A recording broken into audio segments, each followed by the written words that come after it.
back to Ruddle Me This. I am the Ruddler, Taylor Ruddle, and I'm glad to have you with us this Monday morning. Hope you've got a good week ahead. Hope you're having a good Monday morning so far. Today we are going to cover something that I have been wanting to do since I started the podcast, and to give you an idea of how long I've been procrastinating or putting this off, I still have them on my Google Drive listed as episode 4.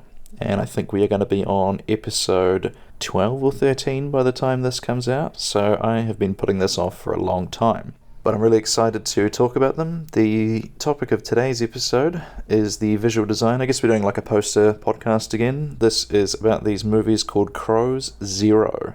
They are a series of Japanese movies based on a manga series called Crows. They are kind of like a reboot, as Crows was a very long-running manga series that had its own arc, and then Crows Zero was kind of like a reimagining in the same universe with new characters. The thread that binds these all together is the school that all the characters go to is called Suzuran, and it is so hard to explain Suzuran. It's like, imagine the whole movies are more like mafia movies than anything else. So if you can imagine Suzuran is the school they all go to, it's completely covered in graffiti, it's all dilapidated, all the doors and windows have fallen off, there's broken glass everywhere, there's a bunch of junk floating around in the pool. It's just a complete mess. They do show teachers there, but they seem to only really do the entrance ceremony, and then after that you don't really see the teachers, so I don't think the students actually go to classes. And the whole idea of the Crows series is that whoever manages to make essentially the biggest gang and conquer Suzuran, they use the word conquer as the main goal. What this essentially means is through a lot of fighting, a lot of violence, and then convincing people to join your crew, or your army, I guess would probably be a better word choice.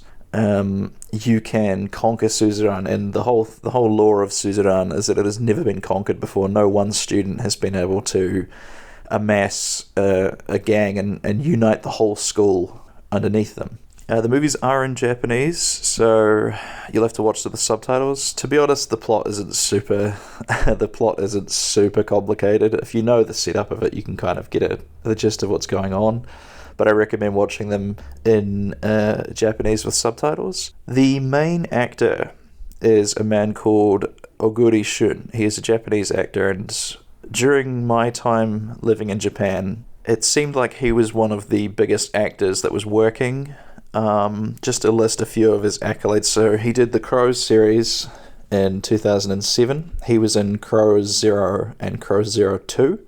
They did make a sequel, Crows Explode, which is similar to the first two, but I didn't enjoy it as much as Crows Zero and Crows Zero 2. Crows Zero and Crows Zero 2 are basically directly continue. The second one picks up about 6 months after the first movie ends, and it's a direct continuation of the story, and it builds on everything that the first movie set up. And if you watch them together in a 1-2 sort of a 1-2 punch, it's a fantastic experience. There's so many payoffs in the second movie that they set up in the first movie. It's not the kind of thing you get to see in a lot of movies. I'm not sure if they deliberately set up these things in the first one and then knew they were going to be making a second movie, or if they were just really good at retroactively working with what they set up in the first movie for the second movie, but it's a fantastic experience watching them together. So at this point, if any of that setup has intrigued you and you want to go and watch the movies before I talk about them, because we're going to get quite spoilery, I'd recommend you go and do that now. Just pause the podcast, go and watch the first two, and the third one if you want, but I'm not a big fan of the third one. Something about it just felt different. I think there was a big gap between the second and the third one. All the characters are different. The setting is the same, but I don't know, and even the fights in the third one felt like they weren't as good. They felt like they weren't shot as well to me, so maybe they changed director, or I'm not quite sure why, but the third one is just an optional. Definitely watch the first two though. So we'll get into the visual style of the posters, and I'll probably just talk about what happens in each movie And then I've got something that really fascinated me, about Crow Zero, is that again, like the movies, the first poster sort of established a style, and then the second poster did an incredible job of building off of that and enhancing it and just making it look so much more slick. And I've got a few images of certain things from the Roadshow campaign to show how they expanded on this style. But I just thought it was a really good example of taking an initial visual language and then really stepping it up for the second installment of the movies. So first up is Crow Zero One. The basic plot of the movie is the main character played by Oguri Shun. His character is called Genji, and his storyline is that he's the son of the Don of a Yakuza family, and he has an agreement with his father. He's in his last year of high school. I think Suzuran High School is three different years, and Genji is in his last year. And he has an agreement with his father that if he conquers Suzuran, he can take over the family business when he graduates. So I thought that was a really creative plot. I've never seen anything like that. It's almost like he's going to university for being a Yakuza Don. I'm not quite sure what maybe Gedo or Jado. I can't remember what the top of a Yakuza family is called. And the theme of the movie is that even if you're the strongest fighter, that's not necessarily enough to inspire people to follow you, because Genji is presented as this monstrously strong character. His first day at the school, so there's another main character, and he's called Tamao Serizawa, and him and Genji are presented as being similar in strength. And there's a mix-up on the first day where some Yakuza guys are looking for Serizawa, and they run into Genji by accident, but Genji just topples them like instantly. And it's Genji's first day at Suzuran. I think it's implied that Serizawa's been there for a few years, and he has a big army of followers. Genji's starting from nothing. The first couple of they divide them into classrooms. That's how they kind of denote who's groups of people. So he walks into a classroom and beats up a bunch of people in it. They kind of agree to follow him, I guess, because they see how strong he is. And he builds up his numbers a bit like that for the first couple of classrooms, but then he runs into another student at the school who is not as strong as Genji and Serizawa, but he's super tenacious. He just doesn't know when he's beat. His name is Makise Takashi, and his gimmick is that he's a sort of working class guy, super unlucky with the ladies, just has zero charisma, but his main goal in life is he just desperately wants a girlfriend. And he basically says to Genji, you can beat me up all you want, I'm not going to join you. So they end up going on this big adventure to try and set him up with a girl. They go on a thing called a Gorkon, which is like a group date. It's very common in Japan for people to introduce friends to friends, and hopefully someone ends up coupling up out of it. That all goes, doesn't go to plan due to a variety of reasons. But the fact that Genji was like trying to help him out with a problem kind of showed him what kind of man he was, and he agreed to join. They start calling it GPS, which is something like Genji's perfect Seiha, which I think is Ascension. So GPS, and then can't remember what Serizawa's army is called. It might just be Serizawa Gun or something. And so the rest of the movie is kind of just a bunch of them getting into fights and trying to build up their numbers. They gain another guy on their team who has a pretty big group of people following him. And his name is Shun Izaki. Just call him Izaki. And so once they have these four, that's kind of the pillars of the GPS army. They end up building up their forces as much as possible, getting into all sorts of scuffles with Serizawa's army, and then it all culminates in a big fight in the schoolyard. And this is one of my favourite fight scenes in any movies. One of the things that I think is a little bit underestimated about the Crow Zero movies, especially in the art direction, I guess, is there's so much symbolism just laying about in the shots, and it's just cool. I think it's just things to be. It's like they've picked things like colours deliberately to go with the character. It's a bit like the white hat, black hat thing in old westerns. Like at the start of this fight, it's pouring down with rain, and all of Serizawa's army are under umbrellas, and all of Genji's army are just standing there in the rain, and Serizawa has a white umbrella where his whole army has a black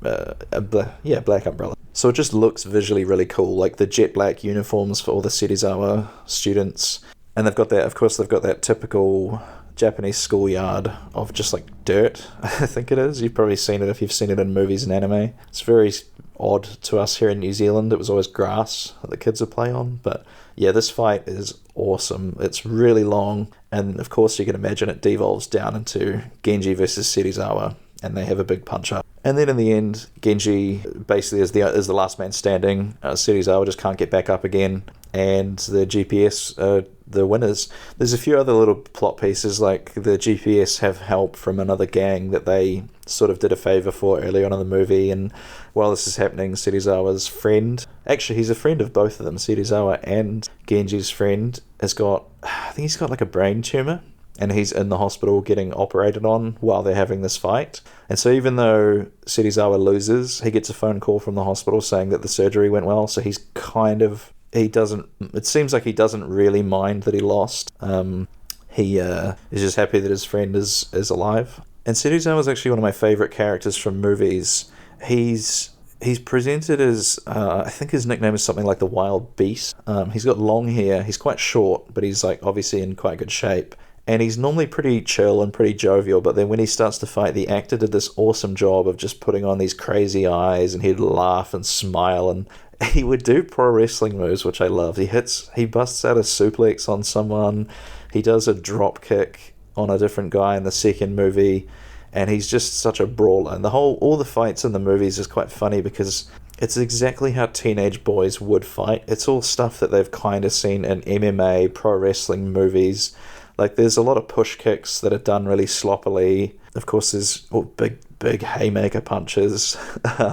The two armies, whenever there's a big fight, they usually just run at each other, and Genji's signature move is a jumping knee sort of thing. And the sloppiness and the brutality of it just really makes the fight scenes to me, because it's I think it's how we all teenage boys remember the schoolyard fights. Like, in our mind, they were this epic, but really it was probably a lot less, less impressive in real life. And so the visual language of that first movie is pretty basic. You've just got all the characters looking tough and looking rough, with their hands in their pockets and their hands folded, pretty much all wearing black, just sitting, they're placed at the bottom of the poster. It almost looks like they're looking down at someone they've just beaten up.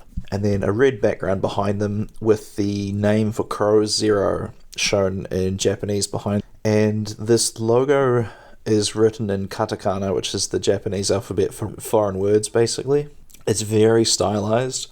They've slanted it really heavily along the y-axis, and then they've placed the word zero in the Zu character in good old Impact font. Impact was one that I used to see all the time in Japanese posters. I'm not quite sure what it is about that font. To be fair, we use it all the time here as well, but the Japanese seem to really love that font, their graphic design. And then the rest of the text is done in a sort of graffiti style. It's all jumbled and knocked about and all over the place. The Crow Zero has got some weathering on it, some damage, some flecks of paint, like it's presented like it's been spray painted on the wall behind them. So it's a really basic poster, but I think it tells you everything you need to know about the movie. Like, this is going to be an edgy, sort of rough, tough, very male movie. I don't think there's many women characters in the movie. And we're all sort of brooding and serious. So when we move on to the second movie, you can see immediately that a lot of improvements have been made to the logo. Like, the first movie's one, the spray paint effect looked a little bit rudimentary,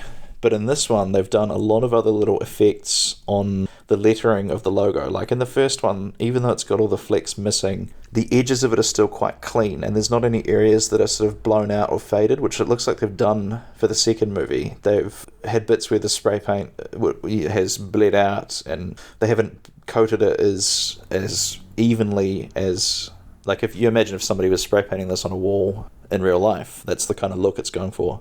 They've also chucked a 2 behind in white, and then behind that, even more faded, so we've got a triple layered logo here, is the words Crow 02 in English. And this time, instead of the characters in a sort of downward-facing arc. They are shown more front-on. Genji in the front there, Serizawa behind him to his left, the rest of his crew behind him. And then the characters on the right are a new school which has been introduced in the second movie called the Holzen Academy. And the storyline of the second movie, like I said, it takes place only a couple of months after the first movie ends. I think maybe it's towards the end of the school year for Suzuran, the last year of the school. And one thing that the second movie expands upon, that the first movie sets up really well, and actually just the whole series in general, and this is something that I've gotten into the more as I get older. I grew up watching shows like Dragon Ball Z, where all of the foes that they encountered one at a time were increasingly stronger, and the heroes would eventually overcome them. But it was all very linear. It would just be like, it was like an upward curve on the graph. But something I think we've all gotten more into with shows like Game of Thrones and One Piece and all these things with loads and loads of characters, and they have this amazing way of hinting and telling us that there's characters out there that we haven't met yet, we've only seen glimpses of, but are much stronger than the main characters are ready for at the current time. And that was something that Crow 01 sets up really well. There's this character called Rendaman, who is this giant. He's like 6'4" or something. He's just built like a brick outhouse. And he's even listed, there's a scene where they're going through all of the major players at Suzuran, and he's listed as kind of like S tier or unbeatable tier or something like that. He's basically considered unbeatable.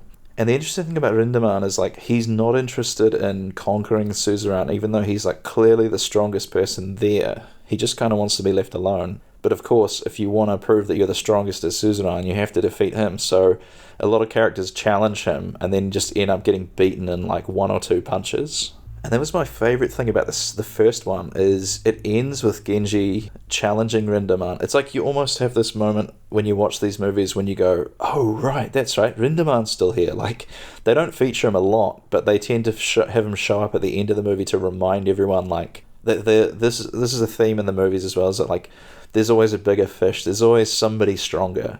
And it's a good lesson to remember for life. Like, you're never going to be the best. There's always somebody more skilled, more knowledgeable, etc. And that's the thing about these movies, is they are quite philosophical in many ways. I'll get to that a little bit later. We'll get back to... I was getting distracted there. So the first movie ends with Genji challenging Rendaman. And you think, oh, he's beaten Serizawa, so this should be easy. But Genji gets, like, punched in the stomach, kicked over, sent flying, and then he's just done.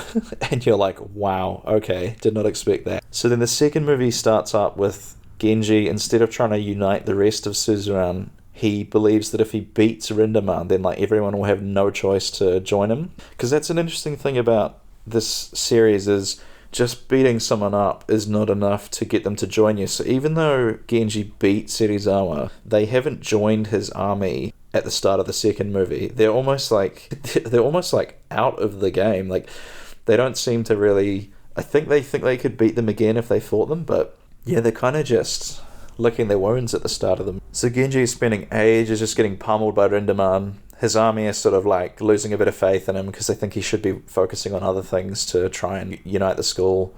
And then while this is happening, they get into an altercation with these students from Holzen Academy, and Genji, without knowing the history between the two schools, just punches one of them in the face. And it turns out they'd had a non-aggression pact because the two schools used to be at war with each other, and a student got stabbed and died, and then that's why the two schools agreed to have a non-aggression pact. But because Shinji just broke that, the two schools are at war with each other again. And it's a really cool scene, to be honest, because Genji has no idea what he just did, and Serizawa and his lieutenants are there as well, and even though they don't want to go to war with Holzen, they kind of accept it with this just like, well, I guess this is happening now. And like, obviously they don't want to look weak or they don't want to look scared, so they kind of just are like, well, this is us now, you know, we've got to go to war now.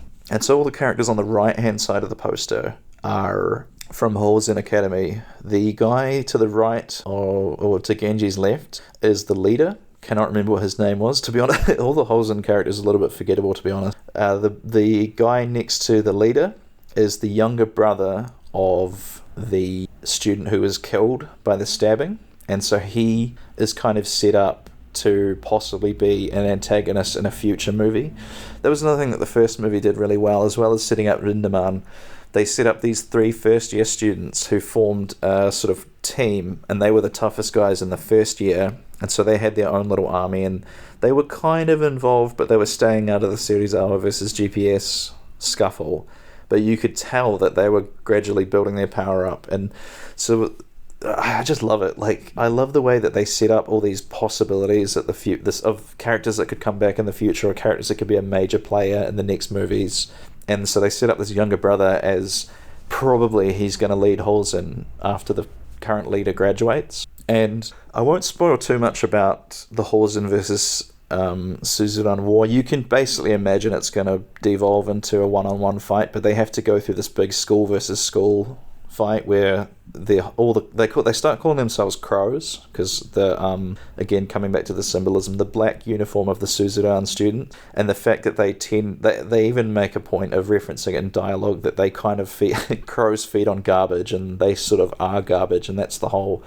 Another thing about these movies is that these guys that are going to Suzuran are not doing that well economically. They're kind of like the lower working class people, and there's a whole theme of, like, one of the characters says maybe it's not so bad to be a crow after all. There's kind of a nice message of hope that, like, you know, even though the rest of society looks down on these people, they're not going to give up. They're going to keep trying. They're going to graduate from Suzuran. That's a big thing. A big theme is what to do after graduating from Suzuran. Like, a lot of older guy characters also went to Suzuran. Like, there's a bartender, I think, who went to it. There's a few Yakuza guys who went to it.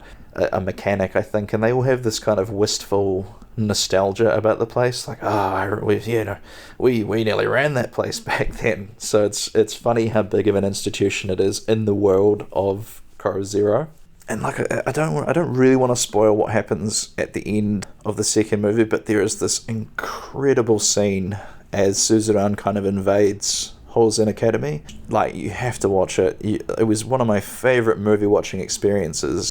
You'll know it when you see it, just the music and all the characters, and it's just like, I tend to roll my eyes a little bit when someone uses the phrase badass, but like, it is such a badass sequence right when they're basically marching to Holzen is the thing. If you watch One Piece, I think it's kind of a thing in the series that the Straw Hats have their walk to the fight with the music playing. It's very similar to that now that I think about it. So do yourself the favor and watch the movies, and let me know in the comments what you thought when you were watching the scene. Alright, back on track poster. The bottom of the poster is fairly similar to the first movie. All the text is jumbled up, and it's done in a sort of faux graffiti style, and it's all just very simple. I think it's giving the release date, the website you can see the information at, everything like that. And it's all just built around this fantastic logo that they have, and then a really good shot of all the characters. There's not much else to say, but it just goes with the aesthetic of the movies so well. Like, if you watch the movies, Suzuran is like absolutely covered in graffiti.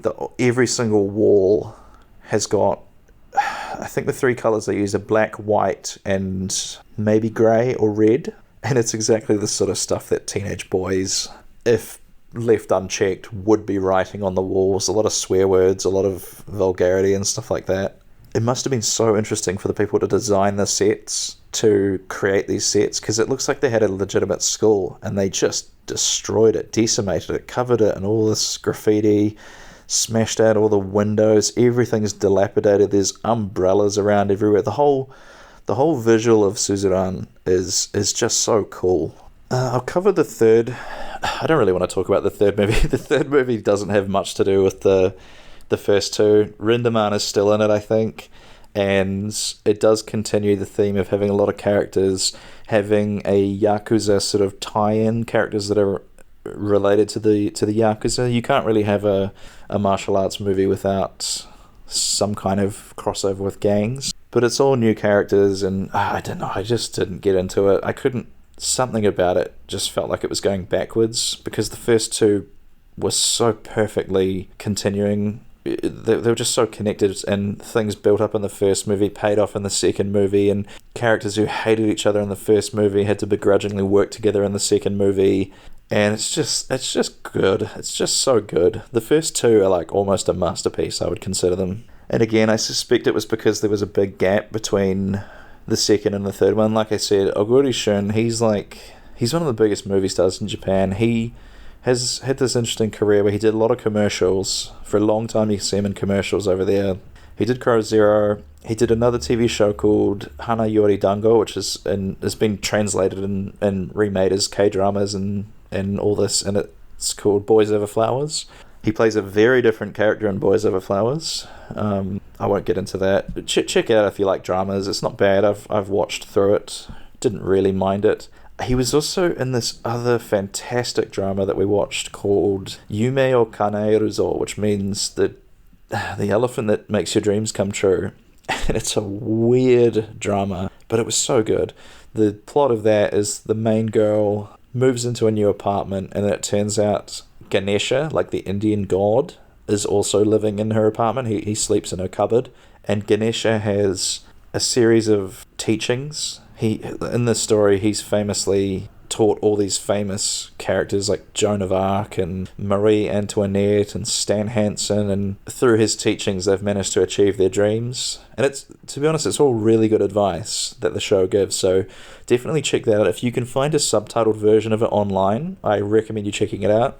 Oguri Shun is he was Ganesha's most recent pupil just before the main girl starts studying underneath him, so he makes a few appearances and he's very likable and very bubbly in that. Those are the main things that I've seen him in, but he's done so much since then. I think he might have been in the Pacific Rim movies. He might have been taken out in a deleted scene though. Actually, he might have been in those. I'm not sure. I have to look that up later. But I think because of that, maybe it would have felt like going backwards for him if he did another Crows movie. And of course, it was Genji's last year, so what are they going to do? Show him in the real world, kind of thing. I guess that was one thing that the third movie did, is it showed what Makise and another character, Ken, the Yakuza guy that was sort of on their team, it shows what they did after Crow Zero 2. So if you wanted a little bit of closure about what happened to some characters, you can watch it, but it's just a meh for me. The poster is kind of cool though. They've replaced Zero with Explode. That's what the movie's called, Crows Explode. And the poster is kind of cool. It shows all the characters fighting each other. It's very reminiscent of that Sons of Anarchy poster where they're all in the midst of a fist fight. So in terms of a poster, it is pretty cool. I don't like how they changed the presentation of it from the graffiti style to this. It's almost got like a metal. It's like that brushed steel that Steve hates so much. And it has sort of like a gold hue on it and some embossing. Yeah, I don't know. I think for me, nothing is going to compare to the first two. I think I'm incredibly biased when it comes to that just because of how much those first two movies meant to me. So with that, I'll quickly go through some interesting examples of when other countries have tried to adapt Crow Zero, because it honestly seems like no one has really been able to really nail it in terms of adapting it to their style. So we'll go through some of them now. I'll show you first the original manga cover. It was just called Crows, and as you can see, the logo is pretty similar at the top to what they ended up going for, except the lettering looks like it's done with a brush, and it also has a literal crow sitting on it with the word Crows. It's okay, but I think they really improved it when they made it into Crow Zero. So the first one we'll have a look at is the English attempts at at converting it to translating it to English. First one on the left. They have done some interesting things here. They've used a big crest behind it. Maybe it's meant to be like a school crest. They have used a sort of futuristic sans serif font, and they've really crashed it together. And they've also messed around with the case of the letters. The CR and the W are in capitals, and then the others look like they're in lowercase. And then the zero is in the... God, this is a mess. And then the zero is in the graffiti-looking font, as well as the text at the top saying a film by Takashi Miike. That's in a sort of army stencil font. But then what I notice is all three of these that I'm showing on the screen now have used the same... they've gone for the same layout, with all the characters standing at the bottom in that sort of brooding style. The one in the middle is really interesting. They've just put some kind of perspective warp on, it looks like a stencil font to me, and they've added some splatters and stuff, and put a little crow up into the corner. Erase everything and start from zero is the text that they've put in there. I'm starting to wonder if these are actually fan-made or not. I just kind of... Maybe these aren't official, so I do apologise if I'm ragging on someone's hard work and they're just a fan here. The third one has the same logo without any of the borders and stuff as the first poster, and it's in a little more amateurish way. Like, the third one actually looks the closest to the original Crow Zero poster, with the logo at the top and fairly simple with all the text. But then they've also put... It looks like they've just used the default spray brushes in Photoshop to erase some of the Crow's logo and turn it into a sort of spray paint looking thing. Like, I guess what I'm trying to say is I don't think any of them have nailed it. I think the third example got it the closest, but something about that crest, I don't mind the crest. I kind of like it. I think it fills the space nicely, which you've heard me talk about this on the show before, as I'm terrified of white space, so I actually don't mind that as much. But yeah, I just thought this would be interesting for you to see. We'll move on to the next one now, which looks to be maybe the Thai language. I'm not quite sure. I think that's Thai. I do apologise if I'm getting that wrong. I couldn't find out any information about these, except for the fact that I think I just googled Crow Zero international posters. And this is actually only for Crow Zero 2, so maybe they only got Crow Zero 2 released in the country. But yeah, pretty basic. They've again stuck to the original sort of layout of the posters. The one on the left has used... Oh, actually, now that I notice it, they've used the original Japanese logo, very faded across the red background.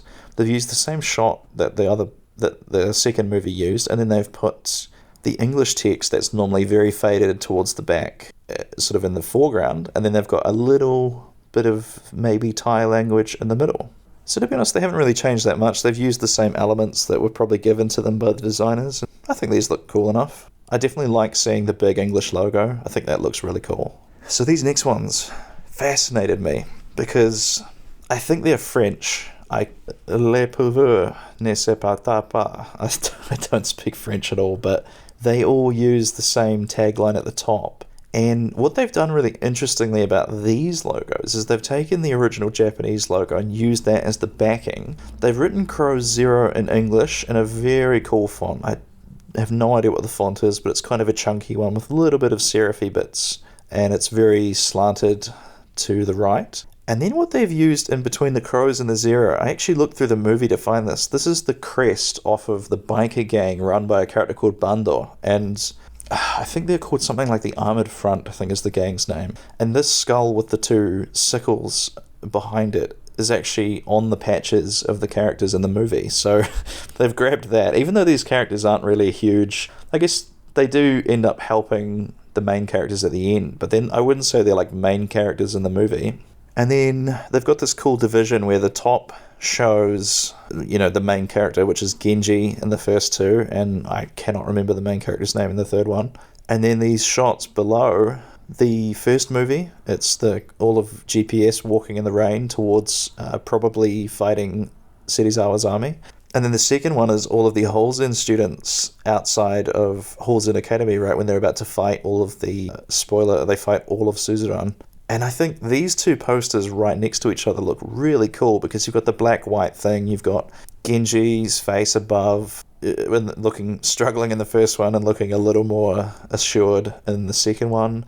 You've got the white-black thing, like the colour of the logo is reversed into black on the white background in the second one. And then, of course, you've got Crows Explode, which they've actually added the skull logo into the O on the crows, so the designer really liked that skull patch. Oh, it's on the O and Explode too, so whoever that designer was really liked the skull with the sickles. I think these posters are great though. If I had access to them, I would definitely hang the first two in my room. Last one, I think maybe you've got another couple here that are very interesting. I think this is the Korean version, and maybe Chinese or maybe Taiwanese. I feel like it was Taiwanese. So the Korean one is really cool because they've made their own version of the Crow Zero logo, and they've even used the extended stick on the last character with the word zero in it. And they've added this cool red drop shadow that I think looks quite nice behind it actually, and they've added the same kind of distressing... It didn't quite nail the spray paint effect like I think the second movie poster is like the gold standard for that spray paint effect. They've also got Crow Zero in a font that looks like it could be Bleeding Cowboys. It could also just be Impact. I'm not quite sure. And then behind the characters, it looks like they've got like a flaming parchment with a crow silhouette in the background. Like, they're the only one that I've seen that have put any imagery on the red background behind the characters. It's kind of interesting. And then the text at the bottom with all the mandatories, I think that looks quite cool. I'm a big fan of making characters fade into like a black piece at the bottom, which then you put all of your event information or your mandatory stuff. Overall, I think the Korean poster looks really cool, actually. And then, yeah, the possible Chinese one is really interesting. They've turned a stroke in the character into like a perch for the crow, and it actually looks like they've lifted the actual crow from the original Manga crow's logo and perched that on there.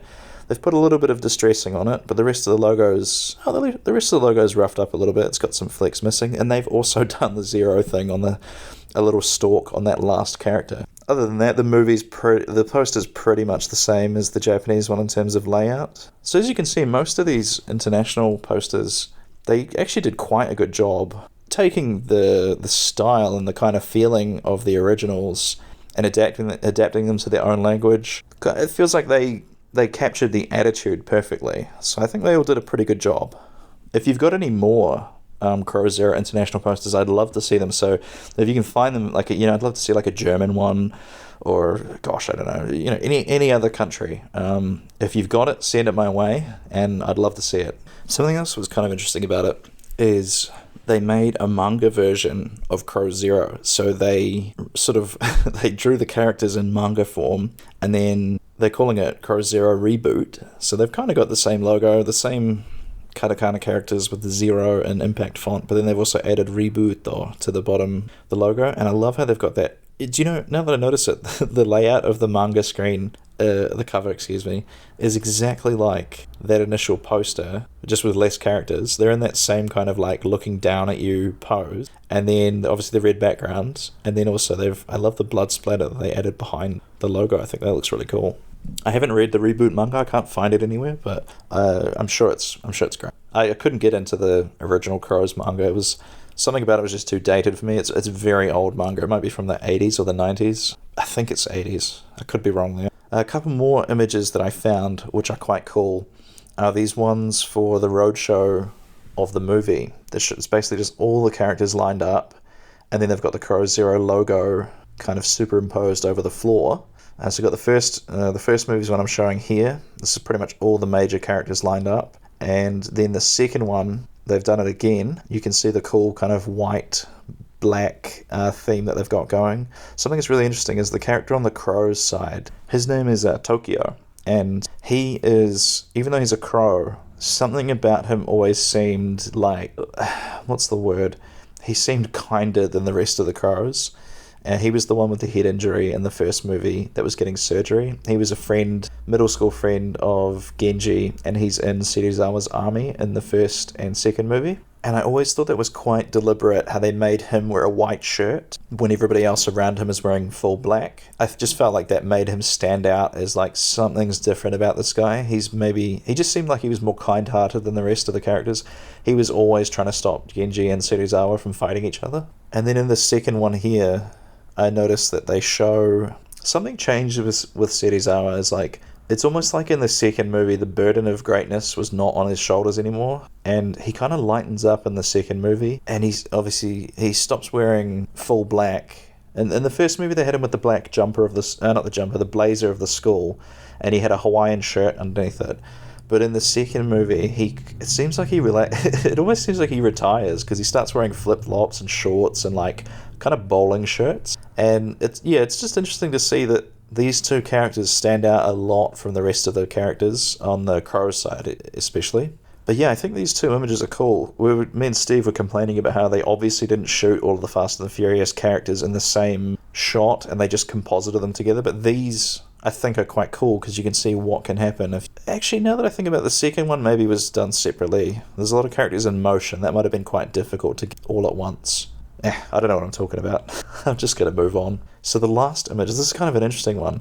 This is the stage show, like a play of Crow Zero. And they've gone for a totally different look. I mean, all the uniforms are jet black, and they've still got the grungy spray paint kind of style. But the logo is totally different. The logo is like, it's almost like a science fiction font. It's very angular, and they've extended it to reach to go off the page. And as you can see, all the characters nestled around it. It's so funny to see a stage production of a real movie, because in your head you're used to these actors playing the characters, but like you can pick up on little things like Genji's one has the two pieces shaved into the side of his head. You can see the blonde hairstyle. Or Shun, I think that's Shun. That looks like him anyways. You can see the, I don't know what he's called. He was one of Serizawa's lieutenants, but he had dreadlocks and like a plaid shirt on. And I think it's meant to be Serizawa in the bottom right corner, but it's hard to tell without his long hair and Hawaiian shirt, so maybe it's not him. And it looks like they've got this like shattered glass looking effect. I think that's what it's meant to be. Could also just be spray paint in the top right corner. But yeah, this has gone for a totally different direction to the rest of the movies. I would have loved to see this, and I think it would have been cool to see them fighting on the stage and everything. And it's interesting because with a movie, you can have characters fighting for 10 minutes or something, and it's all shot well and it looks great and people will sit through it. But I'd be really surprised if they had these characters fighting for that long on the stage. I really don't know. I'd love to hear about it. If you've seen this stage show of Crow Zero, or if you can link me to a video of it, I'd love to see it. Or let me know what it's like in the comments. Well, that's all from me. I hope you've enjoyed listening to me just ramble endlessly about these movies that I love so much. I'd love for you to check them out. Let me know what you think of them. They're great movies. Just watch the first two. Watch the third one if you feel like it. I'm going to sign off for now. As for the plugs, tomorrow on the 12th of June from 7 p.m, you can come and watch us doing comedy at a venue in Christchurch called Moi Moi. This is going to be an absolutely huge show. This is probably the biggest company or hospitality group that Can Do Comedy has ever worked with, and if we can pull this off and turn this into like a monthly gig, this is going to be massive for Can Do Comedy. So if we haven't sold out by this point, I'm recording this a few weeks ago, so if we haven't sold out, go to Can Do Comedy on Facebook and check if you can get tickets. If we have sold out, great. Join us on the next one. What else have we got coming up? Next week on the 21st of June, I have the pop quiz at Meepleopolis. Again, if that hasn't booked out by this point, you can go to meepleopolis.com/bookings to book in your space. I've improved the quiz a lot after the first one. I got some great feedback, new franchises to include, different rounds, more varied pop culture aside from the 90s anime and Breaking Bad that it used to be. The following night, 22nd of June, we are at the Sprig and Fern comedy show there. The dining area transforms into the Pork Pie Lounge for one night a month, and we do a fantastic comedy show. The last night that we did this was actually the day before I'm recording this, and we booked out completely.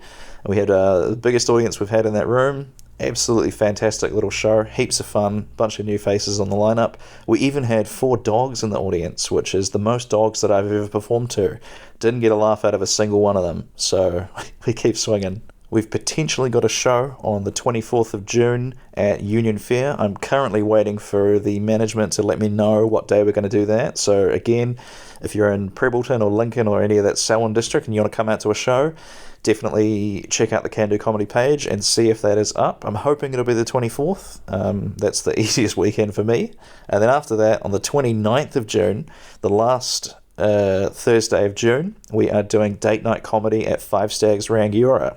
This one is going to be midwinter Christmas themed. Date night comedy, you enter, I don't know exactly what the numbers are right now, but I'm sure in between now and then we will have figured out the ticketing. It's usually like $40, $50. Actually, no, it'll be more than that. It'll be more like $100. You get entry for 2 people. You get chockies, flowers, dinner, and dessert, I think. Don't quote me on that. Check the Facebook page for the most accurate information. And it's just an awesome date night. If you haven't shown your second half a good night out in a while, definitely look into that.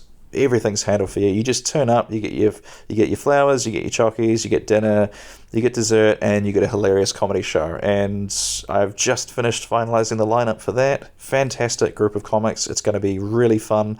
I think we're going to dress up kind of Christmassy as well. So if you want to get involved with that, definitely do so as well. That's all the plugs for now. As usual, follow me on everything except for Twitter at Taylor Ruddle Comedy. Really appreciate you listening. Hope you've enjoyed listening to this wild rant about these movies I love. We'll catch you next time. Ruddler out.